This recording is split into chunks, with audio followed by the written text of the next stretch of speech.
আসসালামু আলাইকুম দর্শক, আশা করছি আপনারা সবাই ভালো আছেন।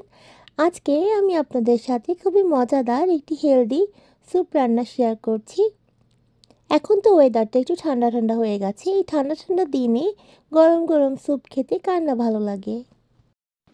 ঠান্ডার দিনে আমাদের বাসায় ডিনারে আমরা প্রায় বিভিন্ন রকমের স্যুপ খেয়ে থাকি। এক এক দিন এক এক রকমের স্যুপ আমি বানাই। আজকে আমি বানাচ্ছি মিটবল স্যুপ। এই স্যুপটা আমার বাচ্চাদের খুবই পছন্দ। স্যুপের জন্য প্রথমে আমি মিটবলগুলো বানিয়ে নিচ্ছি। এখানে 1 পাউন্ড গরুর মাংসের কিমা নিয়েছি। একটা পেঁয়াজ মিহি করে কুচি করে দিয়েছি। 1.5 চা চামচ গার্লিক পাউডার দিয়েছি। আধা চা চামচ আদার বাটা দিয়েছি। আপনারা চাইলে এখানে রসুনের বাটা ব্যবহার করতে পারেন গার্লিক পাউডারের বদলে। দিয়ে দিচ্ছি 1 টেবিল চামচ পাপরিকা পাউডার। সাথে দিয়ে দিচ্ছি স্বাদ মতো লবণ।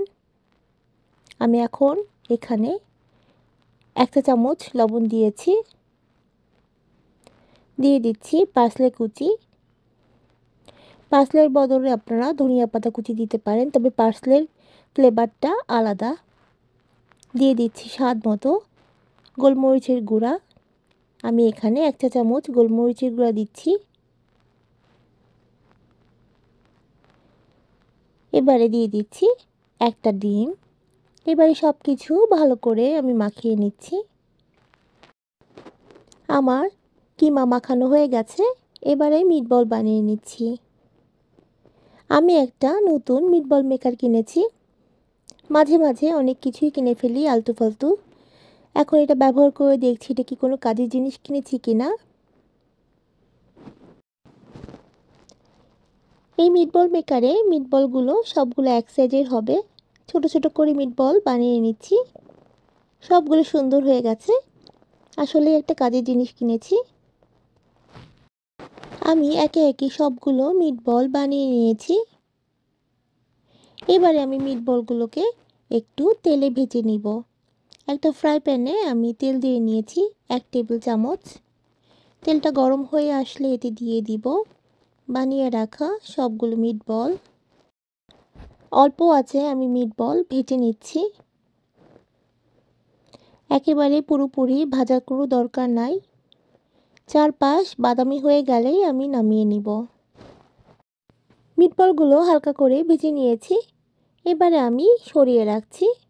এবারে চলে যাচ্ছি রান্নার দ্বিতীয় ধাপে। এবারে রান্না করছি স্যুপ।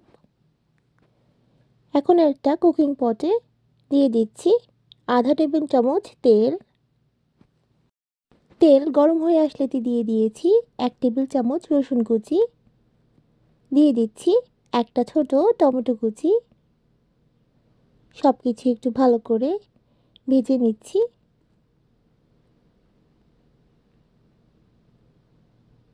এবার এতে দিয়ে দিচ্ছি সবজি।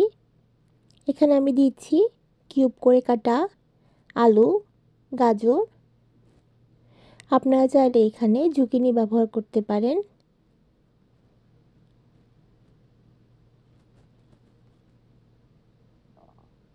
এবারে ভেজে রাখা মিটবল দিয়ে দিচ্ছি।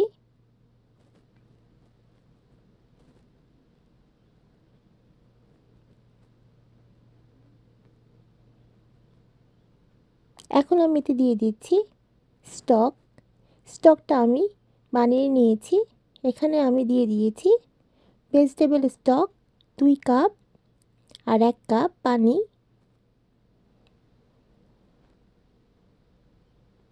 আমার সব কিছু দেওয়া হয়ে গেছে। এবার আমি ঢেকে রান্না করছি।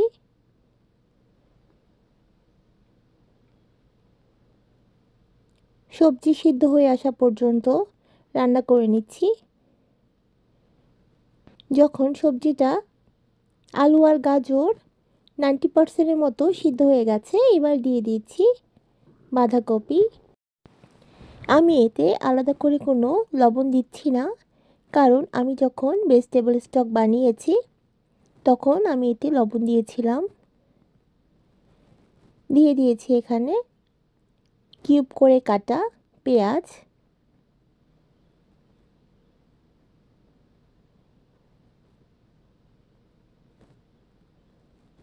এবারে সব কিছু ভালো করে মিশিয়ে নিচ্ছি। আবারও ঢেকে রান্না করছি সব কিছু ভালো করে সিদ্ধ হয়ে যাওয়া পর্যন্ত। সবজি সব সিদ্ধ হয়ে এসেছে। এবার আমি এতে দিয়ে দিচ্ছি ফ্রেশলি কাটা ধনিয়া পাতা কুচি।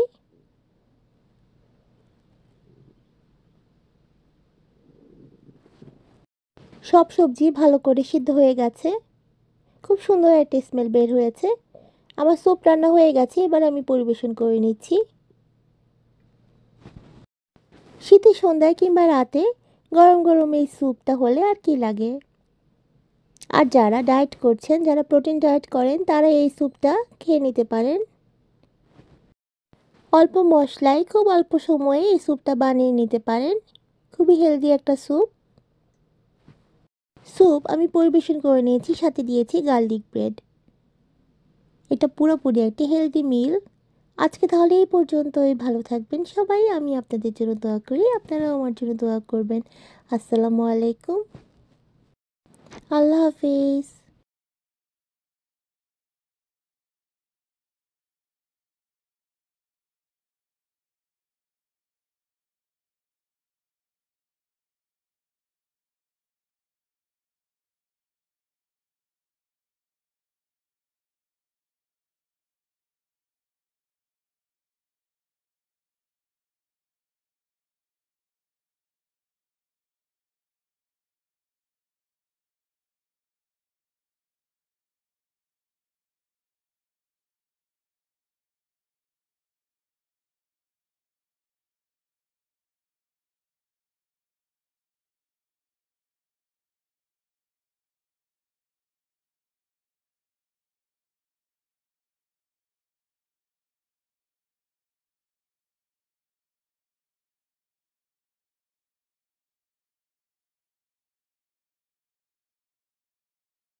আমি স্যুপটা সার্ভ করে নিয়েছি গার্লিক ব্রেডের সাথে।